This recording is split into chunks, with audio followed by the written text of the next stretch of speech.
Hey everybody, it's Terrence Golden again, author of Getting to the Heart of Reconciliation. Today's the lesson 2, week 2, and we're going to get into that. The week 2 devotional is He Became Like Us. I'll tell you a story that happened when my son was in kindergarten. He's grown now, so please don't send me any letters.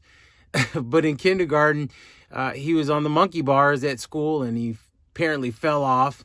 And they thought maybe something was wrong with his arm, but the nurse didn't say it was broken or anything. But she said, just keep some ice on it and send him home.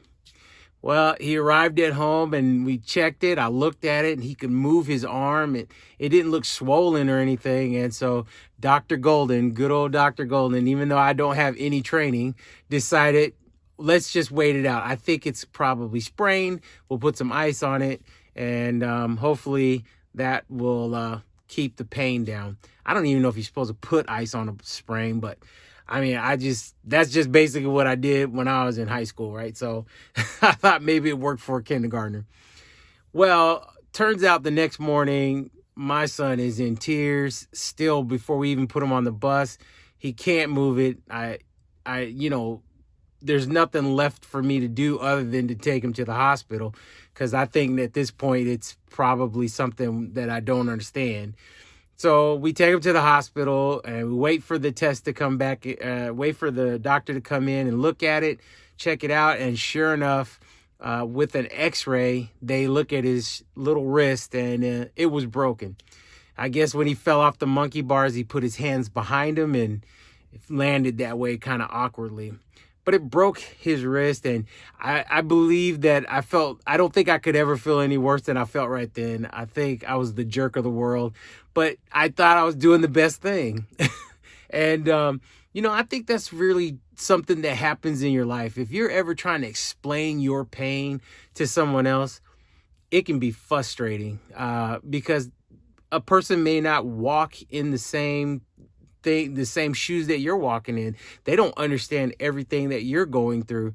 And so just trying to explain your pain to other people can be a very difficult thing. Well, in Hebrews 4:15 and 16, that scripture says essentially that we have a priest that isn't just guessing at what's going on with us, but we have a priest that's very close, very intimate with us, that actually knows what it is to be a human being and knows what it is to be in the situation that we're in, facing the sin that we're facing. He understands he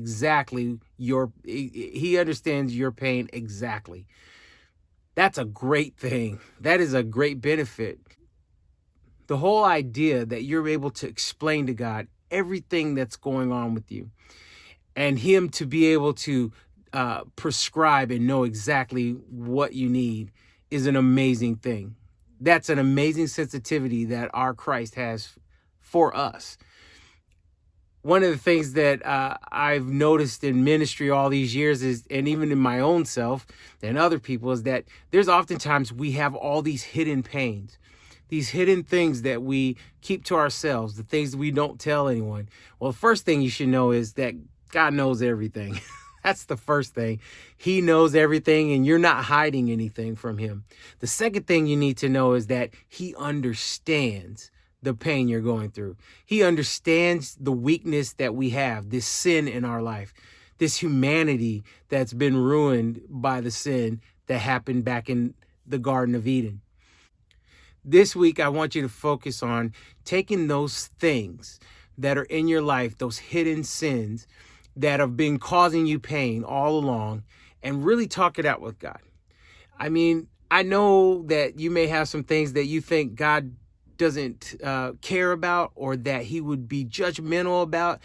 That's not the Christ that we serve. That's not the Christ that's calling you to salvation. The Christ that's calling you to salvation is one who knows. He's the one who knows what's going on. So don't be afraid. This week, get honest with God. Share the things that are deep down inside. Until we clear those things out, we're not on the proper footing to get reconciliation with God. Hey, I want to see you next week here. Lesson number 3, week number 3. God bless. Take care.